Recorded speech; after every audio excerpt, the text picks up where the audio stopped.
This is the CBS Evening News with Dan Rather. Good evening.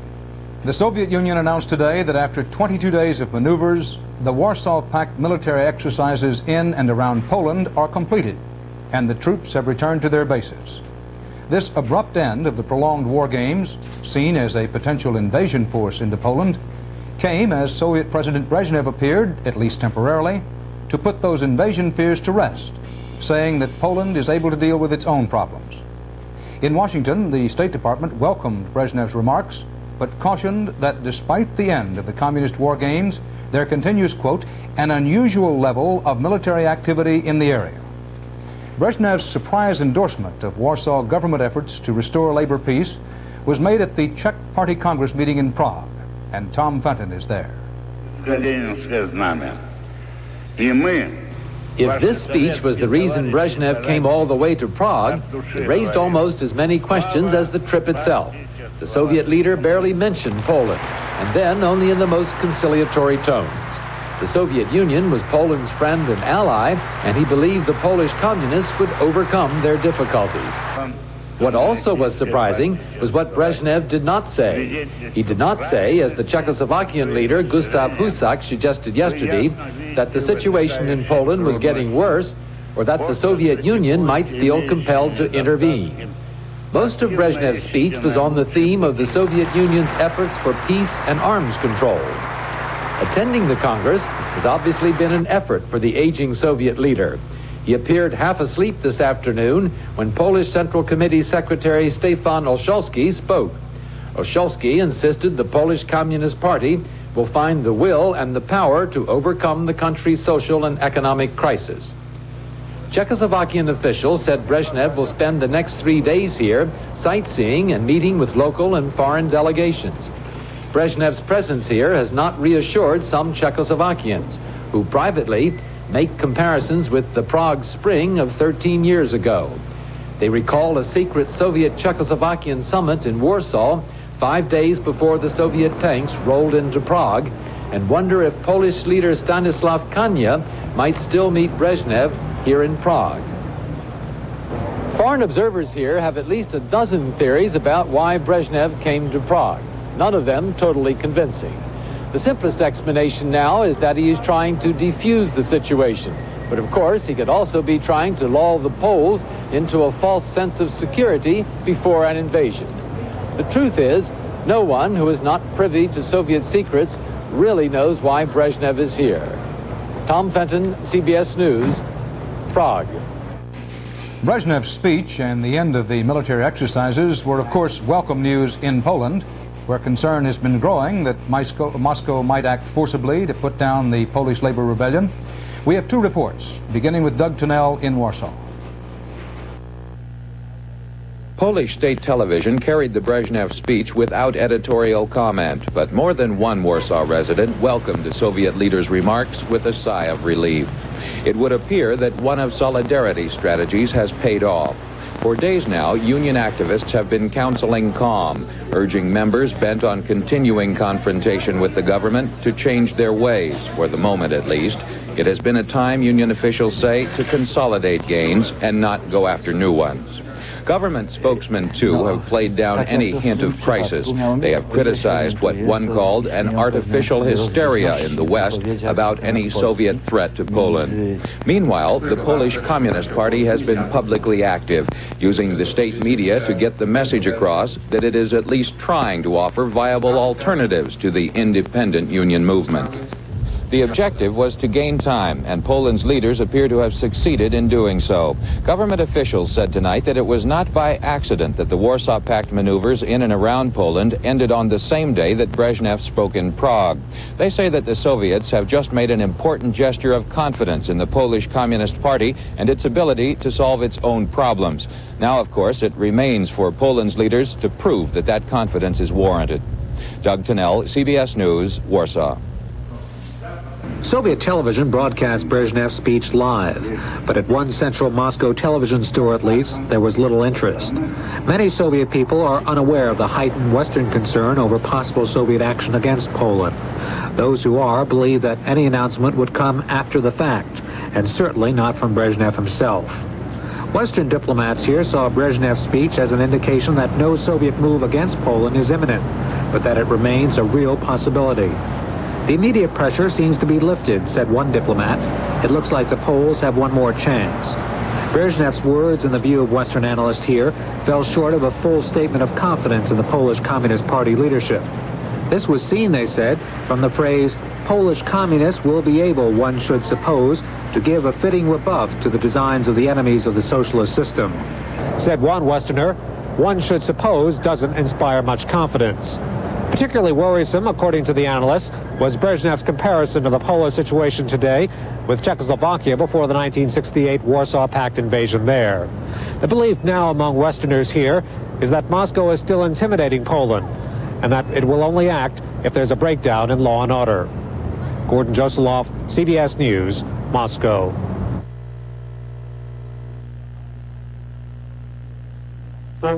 Beat the high prices. Come make your best deal on a big selection of eligible new 1980 Series 10 Chevy LUV trucks, 2- or 4-wheel drive, and we'll top that with a $700 cash bonus. Or make a great deal on any eligible new 1981 Series 11 2- or 4-wheel drive LUV, and we'll top that off with a $350 cash bonus. Use your bonus as part of your down payment or get a check from Chevy. $700 or $350. So come get them while the getting's good. Mom, he's putting A1 steak sauce on his hamburger. My dear nephew, what is hamburger? Chopped ham? No, it's chopped steak. And what's better on steak than A1? A1 makes hamburgers taste like steak burgers. Take a bite. A1's herbs and spices blend with the meat's natural juices. Delicious. Sure. It's really juicy and tastier. Best hamburger you'll ever have. Because it's a steak burger. Hey, your uncle's steak burger. A1 makes hamburgers taste like steak burgers. Another young man with an apparent fascination for young actress Jodie Foster and carrying a loaded .32 caliber revolver has been arrested by the Secret Service. Authorities say that 22-year-old Edward Michael Richardson was seized on a Pennsylvania-bound bus in New York City. That arrest came after a hotel maid in New Haven, Connecticut, found letters allegedly threatening President Reagan. One letter, reportedly left, said, and I quote, "I depart now for Washington, D.C., to bring to completion Hinckley's reality. Ultimately, Ronald Reagan will be shot to death." End of quotation. The hotel was the same one where John Hinckley reportedly stayed while trying to contact Miss Foster at Yale. And Richardson once lived 20 miles from Hinckley's family home in Colorado. Authorities refused to speculate, however, on any possible direct link between Richardson and the man accused of shooting the president. Secret Service agent Timothy McCarthy, who may have saved President Reagan's life by throwing his own body into the path of an assassin's bullets, left the hospital today. On his way out, McCarthy stopped by Mr. Reagan's room and reportedly was told by the president, "I thank you from the bottom of my heart." Bob Schieffer reports. Talk about tough. The big Irishman didn't even look like he'd been sick as he and his wife met briefly with reporters shortly before leaving the hospital. But tough or not, be assured the bullet wound in Timothy McCarthy's side and how he got it are things he'll remember a long time. Before we left the hospital, we stopped in and saw the president, and I can report to you that he looks remarkably well. My wife and I wanted to take this occasion because we feel we have a lot of people that we want to thank before we leave here and go home. One of the first people I'd like to thank is the crew of the DC Fire Ambulance number 4.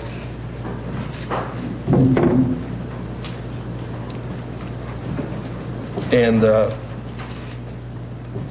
gentleman who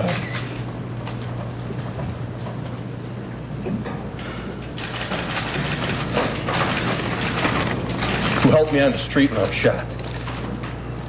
And he'd like to also know who he is. This is the man McCarthy was talking about. We located him this afternoon. He is David Ostermeyer, an employee for the Agency for International Development, who was working across the street when the shooting happened. Well, it must make you feel very good to know that he wanted to thank you and know who you were and so on. I'm just glad to hear that he's in really good shape. It was a day for thank yous all round. And gentlemen, it's great to be alive and it's grand to be Irish. Thank you very much. At the McCarthy home in the Washington suburbs, his comrades set up a guard. They didn't have to check everyone's ID, of course, since many of the visitors were other agents' families. This pretty baby belonged to one of the guards. It was a nice spring day all around Washington. But out on the back porch of the new Secret Service hero, it was the nicest day of all. Bob Schieffer, CBS News, Washington. The medical community is deeply divided over a sophisticated emergency treatment system that is threatened by Reagan administration budget cutters. Opponents doubt that it saves more lives than conventional treatment and affects only 1 in 20 emergency room patients.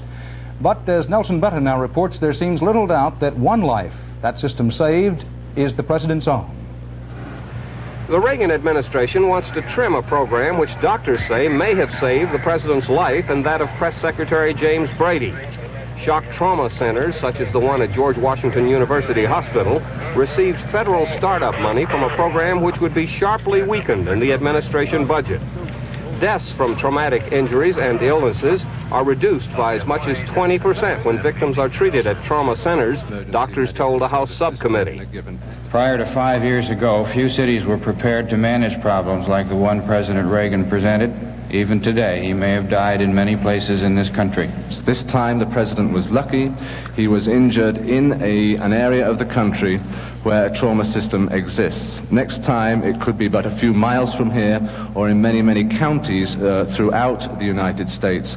And a lack of trauma system may spell death, as it does daily for John Q. Public.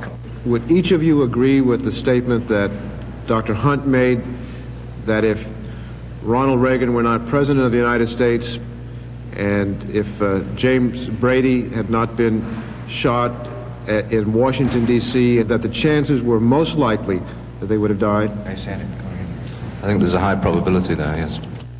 Critics say the Reagan proposal for discretionary use of health funds by the states could retard or halt the development of trauma units. As one doctor put it, most people don't think about trauma centers until they're traumatized. Nelson Benton, CBS News, Capitol Hill.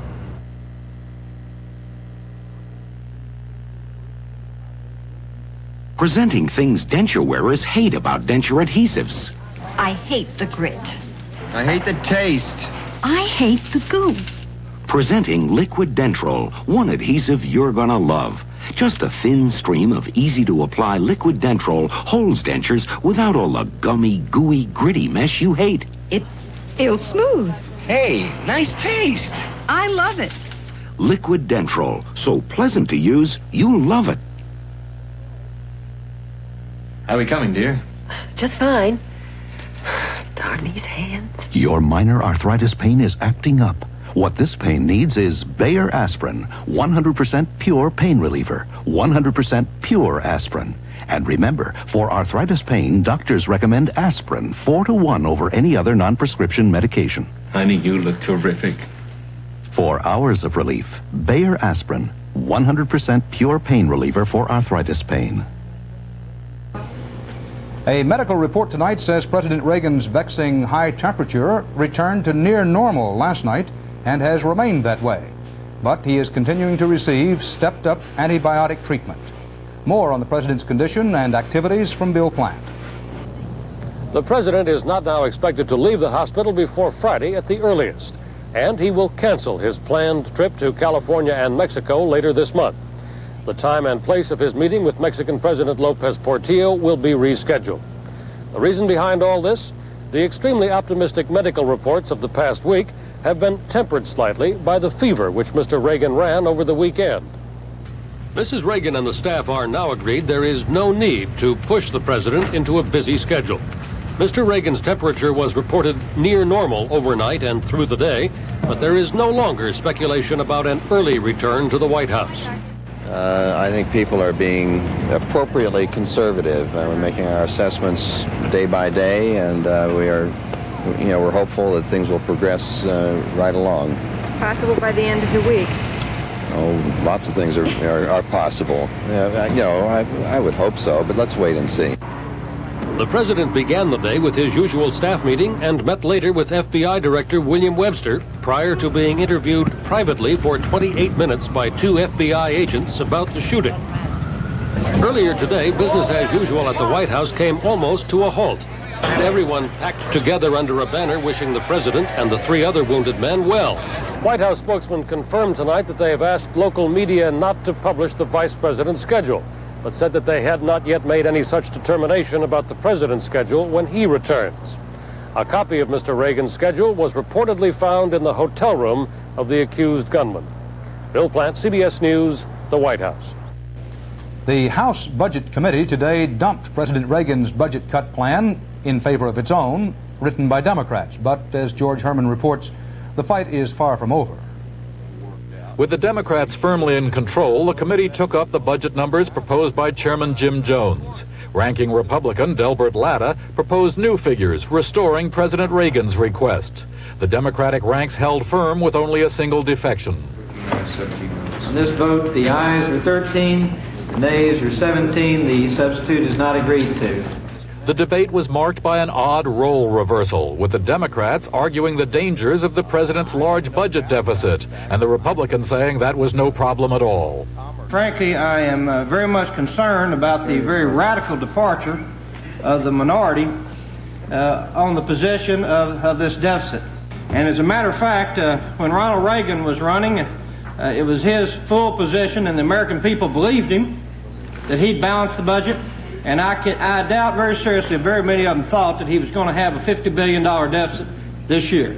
I admit things are different, but I frankly think what is really different is that our party is now trying to talk about a positive application of economic growth as opposed to worshiping at the shrine of a balanced budget. As expected, the committee accepted the Democratic totals and began work on individual budget items. At the White House, Treasury Secretary Regan and Budget Director Stockman said there was far less to the Democratic budget cuts than meets the eye. No matter how you look at it, the Jones proposal would mean substantially higher taxes for the American people than the president is proposing. Nevertheless, if the House accepts the budget likely to emerge from this committee, there will have to be compromise between the budgets passed by the Democratic House and the Republican Senate. George Herman, CBS News, the Capitol. What authorities call a major explosion blew up a grain elevator in Corpus Christi, Texas today. 3 persons now reported killed, 26 taken to hospitals. A multi-alarm fire burned throughout the afternoon. A New York judge today sentenced former Yippie leader Abbie Hoffman to 3 years in prison for a 1973 cocaine sale. The 44-year-old Hoffman, who must serve at least 1 year of that term, called his crime an act of stupidity, but said the sentence was unfair. Hoffman, who eluded authorities for almost 7 years after jumping bail, was surrounded today by sympathizers who shouted, "Free Abbie Hoffman."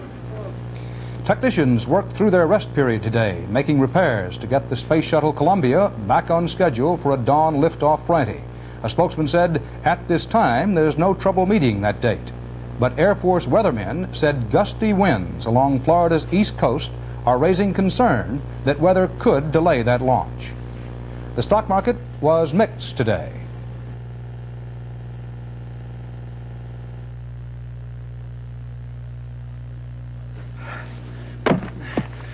Forget the fire. I'm too tired. What's wrong, Bill? My doctor says too much caffeine after dinner makes me lose sleep. Well, you should drink Sanka Brandy, caffeinated coffee. I drink real coffee. Sanka Brand's 100% real coffee. Try it. Delicious. Hey, how's the lumberjack? Sleeping like a log again, with a little help from Sanka Brand. Sanka Brand. Enjoy your coffee and enjoy yourself. On my 30th birthday, I took a good long look in the mirror and realized I wasn't a young girl anymore.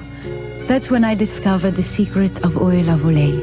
It's not greasy, yet it eases dryness by working with your skin's own natural fluids to help your skin stay softer and smoother, no matter what your age. Lucia, you look radiant. Grazie, Giovanni. Discover the mystery of oil of Olay. It can help you look younger, too. There was more wholesale violence in El Salvador today. As many as 30 persons were shot and killed in a suburb of San Salvador. Officials there said that Treasury police, looking for guerrillas, swept into the town and were attacked. The police allegedly returned fire, but witnesses there said uniformed and civilian-clothed men entered the town, pulled the victims from their homes, and killed them. The 17th ceasefire in a week was shattered today as Syrian troops continued to battle Lebanese army units and Christian militiamen in Beirut and in the nearby town of Zaleh. International appeals for an end to the fighting were ignored by both sides.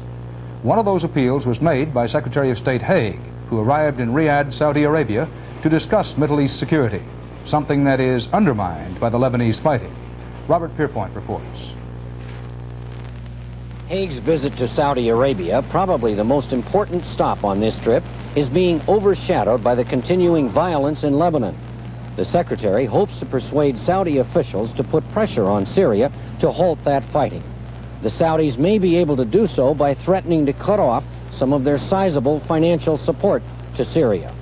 Haig is also discussing with the Saudis the increasing Soviet influence in this region and the dangers this presents to Saudi Arabian security.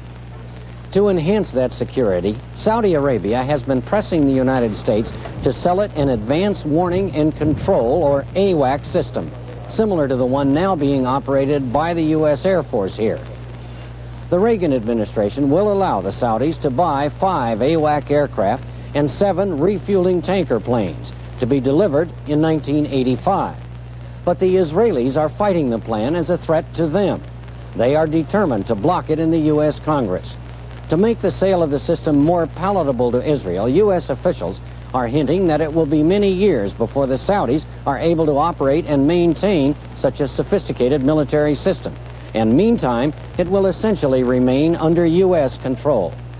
This is a highly emotional issue that is not yet settled with any of the parties involved. Robert Pierpoint, CBS News, Riyadh, Saudi Arabia. Atlanta police tonight released a composite sketch of a man in whose vehicle Larry Rogers was reported seen on March 30th. The driver of the green station wagon or van was described as black with a thick, false-looking mustache. Rogers is the latest of Atlanta's 25 murdered or missing young blacks. He is 20 years old but described as childlike. Complicating the case are new reports that Rogers was seen playing basketball in a city park last Sunday. Reactions of sympathy and grief echoed through the land last April 24th when 8 Marines and airmen were killed during the abortive rescue attempt in Iran. But the Army says it would rather not take the space from 50 undeveloped acres at Arlington National Cemetery for a 3-by-4-foot plaque honoring those dead. Colonel Ann B. Smith, Director of Casualty and Memorial Affairs, told a House subcommittee Arlington's need to preserve available space is real, and approval of this memorial could work against that. She said the 8 men are worthy of our honor and of our gratitude, but in a world characterized by terrorism, the memorial could set a precedent. A cemetery spokesman estimated there is room in the undeveloped land to permit burials until the year 2020.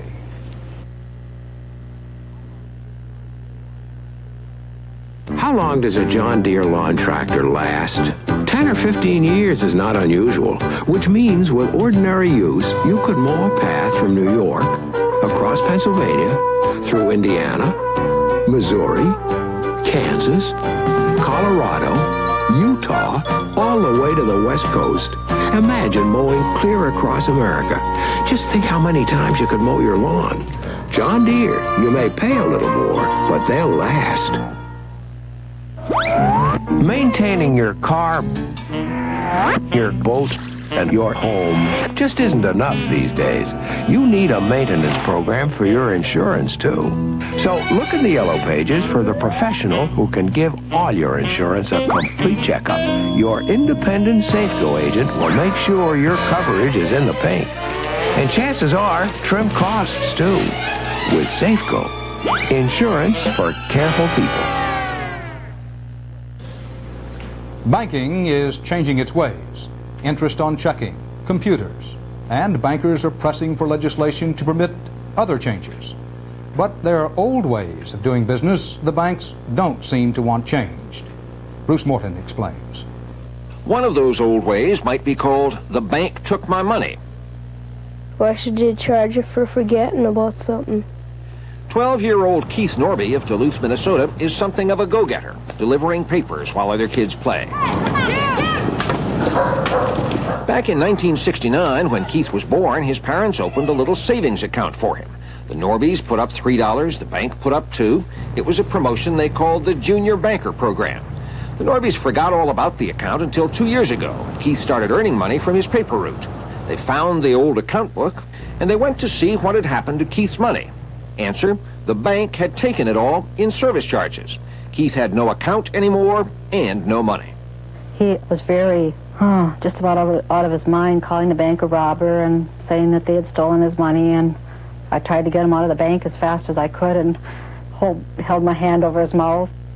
I thought that banks were somewhere where you could keep your money safe when they wouldn't take any of it. Shocked me. The bank says these forgotten accounts, dormant accounts they're called, cost the bank money and that service charges are fair. We presently cannot refund any account without jeopardizing all service charges on all accounts. So that the Keith Norby situation is it's unfair to Keith, it's unfair to us. I'd call that thievery. Banks call it service charges.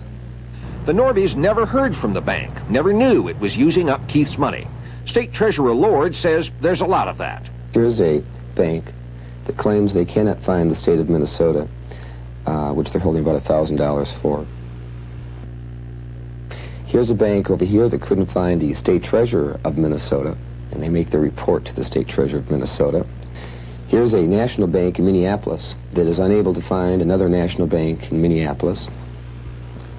I would like to suggest that the banks, if they don't try hard to find those very easy to find people, they're not trying very hard to find their own depositors. And of course, it's big business. A witness told a congressional hearing banks have taken some $400 million in unclaimed accounts and that they take about $40 million more each year. Keith Norby told his story to a congressional hearing, but Congress didn't help him. No legislation dealing with dormant accounts was introduced. Bank legislation isn't easy, perhaps because there are 212 bank political action committees, which contributed more than $1.2 million to Senate and House candidates in last year's elections. The consumer's lobbying job is virtually non-existent. The banks have a very sophisticated lobbying job, and the bankers are very well organized, highly sophisticated, very well funded. I would say, in simple terms, it's like David against Goliath. David won in an upset, you'll remember. Keith Norby lost. Bruce Morton, CBS News, Washington. Hang in there, Keith. That's our report for this Tuesday. Until tomorrow, Dan Rather, CBS News, New York. Good night. In Hawaii, we call the gift of giving makana aloha. And for over 30 years now, the Friendly Skies have been giving the gift of Hawaii. We gave the Burmans a waterfall on Kauai. We gave the Dolans a sunset on Maui. Dave Smith got his golf course, and we gave the Millers their second honeymoon on 4 different islands. We've got a gift waiting for you, too. In our little corner of the world, by the friendly skies. In the north. Captain Gustav Niebaum sailed from Europe with a taste for adventure and a taste for fine wine. In 1879, he chose the Napa Valley, California for his great winery, Inglenook, a winery still known for its commitment to uncompromising taste. Come, taste Captain Niebaum's dream. Inglenook, the proud taste of California. This has been the CBS Evening News with Dan Rather.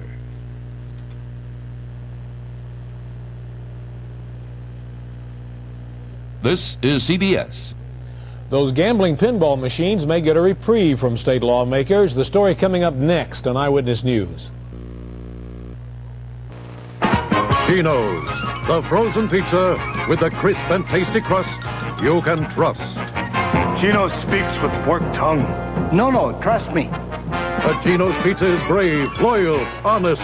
Okay, hold it. No good. Wait a minute. I'm sorry. Gino's is telling the truth. I know, but the whole thing's just a little pushy. But how'll people know if it is the crisp and tasty crust you can trust? Well, they won't unless they pick up a Geno's frozen pizza at the supermarket. Think they will? Pizza.